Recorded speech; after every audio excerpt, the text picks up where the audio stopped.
ಠಾಣೆಯಲ್ಲೇ police ಪೇದೆಯೊಬ್ಬರು ನೇಣು ಬಿಗಿದುಕೊಂಡು ಆತ್ಮಹತ್ಯೆ ಮಾಡಿಕೊಂಡಿದ್ದಾರೆ.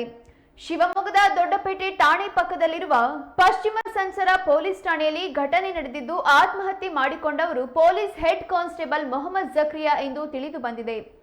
ಬುಧವಾರ ರಾತ್ರಿ ಈ ಘಟನೆ ನಡೆದಿದೆ. ಕಳೆದ ಕೆಲವು ದಿನಗಳಿಂದ ರಜೆ ತೆಗೆದುಕೊಂಡಿದ್ದ ಮೊಹಮ್ಮದ್ ಜಕ್ರಿಯಾ ಅವರು 3 ದಿನದ ಹಿಂದಷ್ಟೇ ಡ್ಯೂಟಿಗೆ ಹಾಜರಾಗಿದ್ರು. ನಿನ್ನೆ ರಾತ್ರಿ ಶಿವಮೊಗ್ಗ ಬಸ್ ನಿಲ್ದಾಣದ ಬಳಿ ಕಾರ್ಯನಿರ್ವಹಿಸಿ ಜಕ್ರಿಯಾ ಠಾಣೆಗೆ ವಾಪಸ್ಸಾಗಿದ್ರು ಎಂದು ತಿಳಿದು ಬಂದಿದೆ. ಇನ್ನು ತಮ್ಮ ಸಹ ಸಿಬ್ಬಂದಿ ನಾಜೀರ್ ಅಹಮದ್ ಕಿಂಡಲ್ ಮಾಡ್ತಿದ್ದ ಎಂದು ಡೆತ್ ನೋಟ್ ಬರೆದಿಟ್ಟು ಆತ್ಮಹತ್ಯೆ ಮಾಡಿಕೊಂಡಿದ್ದಾರೆ.